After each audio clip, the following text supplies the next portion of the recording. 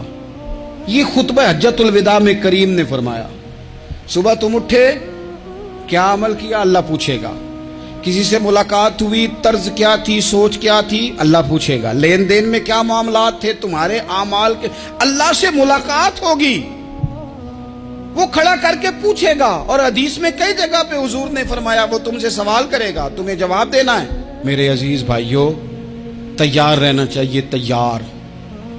ہم نا منت کرتے ہیں آخری دن ہو نا، تنخواہ دار لوگ کہتے ہیں یار یہ آخری ایام چل رہے ہیں، کوئی خرچہ نہ بتاؤ، اس لیے کہ حساب کے متھے لگنا ہے۔ آخری دنوں میں، بجٹ کے دنوں میں لوگ پریشان ہوتے ہیں کہ حساب دینا ہے۔ جب رب سے ملاقات کریں گے اور وہ حساب مانگے گا، کتنا مشکل کام ہے۔ اور ایک مقام پہ حضور نے فرمایا جس سے اللہ نے حساب مانگا وہ تو الجھ گیا، دعا کرو وہ حساب مانگے ہی نہ، بے حساب ہی بخشش فرما دے۔ نبی پاک صلی اللہ تعالیٰ علیہ وآلہ وسلم نے ارشاد فرمایا اسی خطبہ حجت الوداع میں، حضور فرمانے لگے سن لو میں نے تم تک اللہ تعالیٰ کا پیغام پہنچا دیا ہے، اب جس شخص کے پاس امانت رکھی ہو اس پر لازم ہے کہ وہ امانت اس تک پہنچا دے جو اس کا مالک ہے۔ ہم بہت سارے لوگ ایسے ہوتے ہیں ہمارے پاس امانتیں ہوتی ہیں، کچھ بھی نہ ہو تو کچھ لوگوں کے راز کی امانت ہوتی ہے، کچھ بھی نہ ہو تو کچھ لوگوں کی باتیں ہم تک پہنچ جاتی ہیں، وہ راز ہوتا ہے، وہ امانت ہوتی ہے۔ مجلس کی گفتگو بھی امانت ہے، لیکن ہم امانتوں کا خیال نہیں کرتے، خیانت ہو جاتی ہے۔ بہت محتاط ہو کر اپنی زندگی میں امانتوں کا خیال کیا جائے۔ یا ایھا الذین آمنوا لا تخونوا اللہ والرسول وتخونوا اماناتکم وانتم تعلمون۔ اللہ فرماتے ہیں ایمان والو نہ رب سے خیانت کرنا، نہ رب کے رسول سے خیانت کرنا، نہ آپس میں ایک دوسرے سے خیانت کرنا، جانتے بوجھتے ہوئے یہ کام نہ کرنا۔ وانتم تعلمون، جانتے ہو، تمہیں پتہ ہے۔ کبھی بھی بددیانتی کا مظاہرہ نہ کریں اپنی زندگی میں، کبھی بھی۔ اور یہ بھی یاد رکھ لیں بچوں کو کیا پتا کہ ہمارا ابا حلال لا رہا ہے کہ حرام لا رہا ہے، آپ لا رہے ہیں نا، تو وہ تو بیچارے بھولے پن میں کھا رہے ہیں، تو حساب آپ نے دینا ہے۔ جنہ لی تو پاپ کمائے ہن کتھے نہیں ہو تیرے کر دے، بلا نا۔ تو بچوں کا تو یہ معاملہ ہے بھائی، اللہ ماشاءاللہ کہ وہ وقت پہ ہی شادی کے 10-15 دن کے بعد ہی ان کو پیغام مل جاتا ہے کہ اگر ہمارا علیحدہ گھر ہو تو میں مرضی سے سجاؤں، تو میں مرضی سے سواروں، تو میرا کوئی مطلب اپنا سلسلہ ہو، تو بڑے ٹائم پہ ساری باتیں شروع ہو جاتی ہیں، وہ تو معاملہ ہی بالکل اور ہے۔ تو بالکل کسی بھی امانت میں کبھی بھی خیانت کرنے کی کوشش نہ کریں، اور یاد رکھیں مال حرام جہاں آتا ہے وہاں بڑی تباہی آتی ہے، جہاں لوگ بددیانت ہو جاتے ہیں وہاں معاملات بڑے خراب ہو جاتے ہیں۔ اللہ تبارک و تعالی دیانتداری کی توفیق عطا فرمائے۔ حضور نے خطبہ حجت الوداع کے موقع پر فرمایا میں نے آج جاہلیت کے سارے سود ختم کر دیے۔ نبی پاک میدان عرفات میں کھڑے ہو کے فرمانے لگے جس بندے نے بھی کسی سے پیسے لیے ہیں وہ اصل رقم دے گا، زائد نہیں دے گا۔ حضور کے بڑے قریبی تھے ایک، فرمایا انہوں نے بھی کچھ لوگوں سے پیسے لیے ہوئے، چونکہ وہ سب لوگ کرتے تھے، حرام ہی نہیں تھا۔ فرمایا میں ان کو بھی حکم دیتا ہوں کہ یہ اصل رقم وصول کریں گے، کسی سے ایک پائی بھی زیادہ وصول نہ کریں گے۔ نبی پاک صلی اللہ تعالی علیہ وسلم نے خطبہ حجۃ الوداع میں ایک باریک بات حضور نے بھی، یہ آپ نے ضرور سمجھنی ہے، بالخصوص جو لوگ تھوڑا دین پر عمل کر رہے ہیں، جن کا لبادہ مذہبی ہو گیا، جنہیں لوگ حضرت صاحب، قاری صاحب، علامہ صاحب، مفتی صاحب، حاجی صاحب، بزرگوں کہہ کے بلاتے ہیں، وہ اس پر توجہ کریں۔ میرے نبی پاک صلی اللہ علیہ وسلم نے خطبہ حجۃ الوداع کے موقع پہ ارشاد فرمایا، لوگوں شیطان اب مایوس ہو گیا ہے، وہ تم سے بتوں کی پوجا نہیں کرا سکے گا، ہاں وہ تمہیں چھوٹے چھوٹے گناہوں میں مبتلا کرے گا، وہ تم سے چھوٹے چھوٹے عیب کرائے گا، تم سمجھو گے یہ تو غلطی کوئی نہیں، فرمایا اس سے بچ کے رہنا۔ اب وہ مایوس ہو گیا، بتوں کی پوجا نہیں کرا سکتا، تمہیں اپنی پوجا نہیں کرا سکتا، لیکن چھوٹی چھوٹی غلطیاں، ایک مقام پہ فرمایا نا، چھوٹا گناہ ہونا تو مومن اسے پہاڑ سمجھتا ہے، اتنا بڑا ہو گیا، اور منافق کہتا ہے یہ تو کچھ بھی نہیں۔ تو اپنی زندگی کے اندر چھوٹی چھوٹی کوتاہیاں، حضرت سعدی فرمایا کرتے تھے سیلاب اچانک نہیں آتے، پہلے چھوٹا سا سوراخ ہوتا ہے دریا کے کنارے، اسے بند نہ کیا جائے پھر بڑا ہو جاتا ہے، پھر وہ ٹائم آتا ہے کہ بند ٹوٹ جاتا ہے، بستیاں ڈوب جاتی ہیں۔ پہلے چھوٹا گناہ انسان کرتا ہے، چھوٹا، پھر اس سے آگے بڑھتا جاتا ہے اور بڑی بڑی غلطیاں ہوتی ہیں۔ اللہ تبارک و تعالی ہمیں رائی کے دانے کے برابر بھی غلطی کرنے سے محفوظ فرمائے۔ نبی پاک صلی اللہ تعالی علیہ وسلم نے اسی موقع پر ارشاد فرمایا، لوگوں اللہ سے ڈرتے رہنا، اور میں تمہیں عورتوں کے ساتھ بھلائی کی وصیت کرتا ہوں۔ فرمایا رب نے تمہیں اختیار دیا ہے، عورتیں تمہارے سپرد کی ہیں، ان سے اچھا سلوک کرنا۔ فرمایا اگر کبھی کوئی ان پر تمہیں سختی کرنی بھی پڑے تو اتنی کرنا جتنی ان کی غلطی ہو، ان سے درگزر کرنا، ان سے پیار کرنا۔ اسلام نے خاتون کو باقاعدہ حقوق دیے، باقاعدہ۔ صحیح بخاری میں حدیث ہے، یہ جو نوجوان ہیں، مطالعہ کرنے والے، پڑھنے سننے سمجھنے والے، یاد رکھا کریں ان چیزوں کو۔ حضرت بریرہ رضی اللہ تعالیٰ عنہ حضرت عائشہ صدیقہ کی کنیزہ ہیں، حضرت مغیث رضی اللہ تعالیٰ عنہ ایک صحابی ہیں، ان کی وہ اہلیہ ہیں، وہ اپنے خامد سے علیحدگی چاہتی تھی، ان کے خامد بڑی محبت کرتے تھے، علیحدہ ہونا نہیں چاہتے تھے، خاتون رہنا نہیں چاہتی تھی۔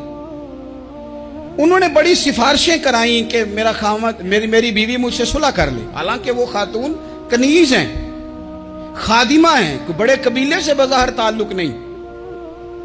بالآخر انہوں نے گزارش کی، سیدہ عائشہ صدیقہ رضی اللہ تعالیٰ عنہ سے کہا، کچھ اور ذرائع اختیار کیے۔ حضرت مغیث نے رضی اللہ تعالیٰ عنہ، ان کے شوہر نے، کہ نبی پاک علیہ السلام کی خدمت میں عرض کریں، حضور میری سفارش کریں کہ یہ مجھ سے صلح کر لیں۔ تو نبی پاک علیہ السلام نے حضرت بریرہ رضی اللہ تعالیٰ عنہ جو کنیزہ ہیں، خادمہ ہیں، ان کو بلا کے کہا تمہارا خامد صلح کرنا چاہتا ہے۔ یہاں برادری کا بڑا کے کہتا ہے، پتر میری بھی نہیں تو گل رکھنی، اور میرے ککھاں دا بھی نہیں تو، کیا کہہ رہے ہیں آپ؟ اللہ نے اسے حق دیا ہے، اور جسے حق اللہ دے اس کا رسول دے، اس سے کون ہوتا ہے کوئی حق چھیننے والا؟ نبی پاک صلی اللہ علیہ وسلم نے حضرت بریرہ سے کہا تمہارا خامد صلح کرنا چاہتا ہے اور وہ روتا ہے تمہارے لیے، اور اس نے بڑی سفارشیں کی ہیں، تم اس سے صلح کر لو۔ حضرت بریرہ رضی اللہ تعالیٰ عنہ عرض کرنے لگی، یا رسول اللہ صلی اللہ علیہ وسلم آپ جو حکم کریں میں حاضر ہوں، ایک بات پوچھ سکتی ہوں؟ ایک گزارش کر لوں، ایک صرف حضور میرا بولیا چولیا معاف کری، ایک بات کر لوں؟ تو کہا کرو۔ عرض کی یا رسول اللہ یہ آپ کا حکم ہے یا مشورہ ہے؟ یہ محبوب کی بات ہے، محبوب کی۔ کوئی بزرگ کیوں جبر کرتا ہے کسی پہ؟ کوئی حضرت شیخ کیوں کہتے ہیں زبردستی عورت کو کہ تو جا؟ نبی پاک صلی اللہ علیہ وسلم نے فرمایا صلح کر لے۔ یا رسول اللہ ایک بات عرض کروں؟ کرو۔ حضور حکم ہے کہ مشورہ ہے؟ تو نبی پاک نے فرمایا نہیں، مشورہ ہے۔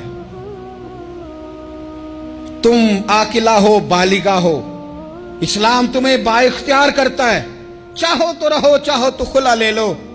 عرض کرنے لگی حضور اگر مشورہ ہے تو پھر میں مغیث سے صلح نہیں کرنا چاہتی۔ میرے محبوب نے فرمایا تو جس حال میں راضی ہے میں بھی راضی ہوں۔ ٹھیک ہو گئی بات، ختم ہو گئی۔ حضور نے کوئی زور نہیں، اتنے اسلام حقوق دیتا ہے عورت کو، کسی کو اجازت نہیں کہ وہ جبر کرے، وہ ظلم کرے۔ میں آ گیا ہوں صلح نہیں کرنی، بے تو کیوں آیا ہے؟ تو نے وقت گزارنا ہے، جانے وہ خامد کس طرح کا ہو۔ تو نبی پاک صلی اللہ علیہ وسلم نے خطبہ حجۃ الوداع کے موقع پر فرمایا عورتوں کے ساتھ اچھا سلوک کرنا۔ اللہ تبارک و تعالی جو حج پڑھا جا رہا ہے اس کے صدقے پوری امت پر اپنا فضل